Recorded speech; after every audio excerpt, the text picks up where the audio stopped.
Guys, ada berita baru. Pihak pengacara SW mengundurkan diri karena ada 3 hal.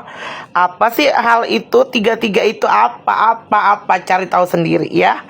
Tulis kolom komentar kalau tahu ya. Guys, aku mau tidur nih. Cuman ini benerkah ini? Pengacara S mengundurkan diri berarti ada alasan ya. Gitu. Nah, kita lihatlah gebrakannya. Nah, untuk kubu pembela S kayak mana ini? Nah, biasanya pasti punya pembelaannya dengan pembelaan yang ngawur. Kalau udah kalah debat pasti caci maki kalian kayak gitu. Karena aku pun diserang. Mau itu lagi live, mau itu di DM. Tapi serangannya membuat saya semakin kokoh membela Bensu. Jangan kira aku nggak berani melawan buzzer ya kayak gitu.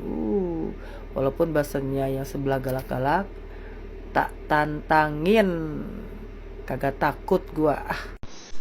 Baru lagi melihat berita ini bahwa Ruben menegaskan terhadap Gio karena segala fasilitas dan operasional rumah yang saat ini dipakai oleh Sarwenda dan anak-anaknya masih jadi tanggung jawab si Ruben. Jadi Gio, pacarnya Sarwenda, tolong untuk lebih pakai otaknya agar tidak seolah-olah itu rumahnya kamu, karena itu bukan rumah kamu dan seharusnya kamu tidak menggunakan fasilitas apapun itu untuk kepentingan kamu pribadi seperti syuting, endorse dan lain-lain. Itu bukan ranah kamu untuk mengerjakannya di situ. Semoga kau tidak lagi ada di sana untuk memakai fasilitas syuting. Oke? Pihak Ruben Onsu menanggapi soal undangan pertemuan yang diajukan oleh kuasa hukum Sarwenda.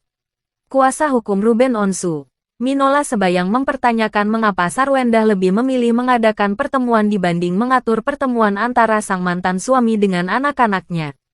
Menurut Minola Sebayang, sebenarnya hal yang lebih mudah adalah Sarwenda memberikan akses Ruben Onsu bertemu dengan anak-anaknya dibanding harus membuat pertemuan diskusi.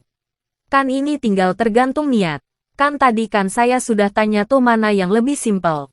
Lebih simpel menyerahkan anak, ujar Minola Sebayang kepada awak media melalui Zoom meeting, Selasa tanggal 16 Juni tahun 2026. Bahkan, menurut Minola Sebayang, apabila Sarwenda menyerahkan anak-anaknya untuk bertemu dengan Ruben Onsu, maka mantan personel Cherrybelle itu tak perlu membuat undangan pertemuan. Jadi kan seharusnya tanpa ada joint meeting pun, anak-anak tinggal diserahkan aja toh sama orang tuanya, kata Minola Sebayang. Kondisi ini membuat Minola Sebayang melihat ada indikasi ketakutan dari pihak Sarwenda apabila menyerahkan anak kepada Ruben Onsu.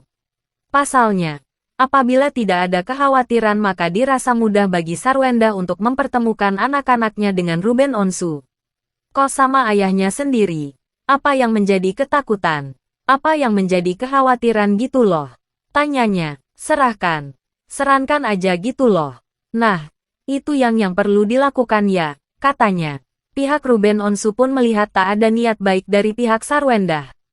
Terlebih apabila Sarwenda tetap tak mempertemukan anak-anaknya dengan Ruben Onsu. Kalau enggak dilakukan, ya artinya kan memang ada niat baik. Patut diduga enggak ada niat baik gitu loh. Buat apa kita ketemu? Tutupnya, seperti diberitakan sebelumnya. Kuasa hukum Sarwenda mengirim undangan untuk berdiskusi kepada pihak Ruben Onsu. Akan tetapi, dalam undangan tersebut, tak dituliskan tempat dan waktu pasti. Pernyataan kuasa hukum Ruben Onsu kembali memunculkan perhatian publik terhadap hubungan komunikasi antara kedua mantan pasangan tersebut setelah resmi berpisah. Dalam keterangannya, pihak Ruben menilai bahwa akses pertemuan antara ayah dan anak seharusnya dapat dilakukan tanpa perlu melalui proses yang rumit. Karena itu, mereka mempertanyakan alasan di balik usulan pertemuan atau diskusi yang diajukan pihak Sarwenda sebelum mempertemukan Ruben dengan anak-anaknya.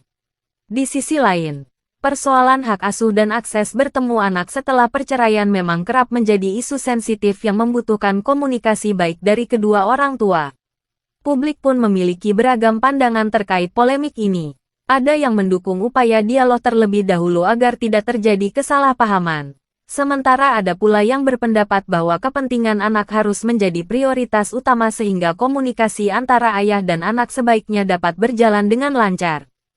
Sampai berita ini ditayangkan, belum ada tanggapan terbaru dari pihak Sarwendah terkait pernyataan kuasa hukum Ruben Onsu tersebut.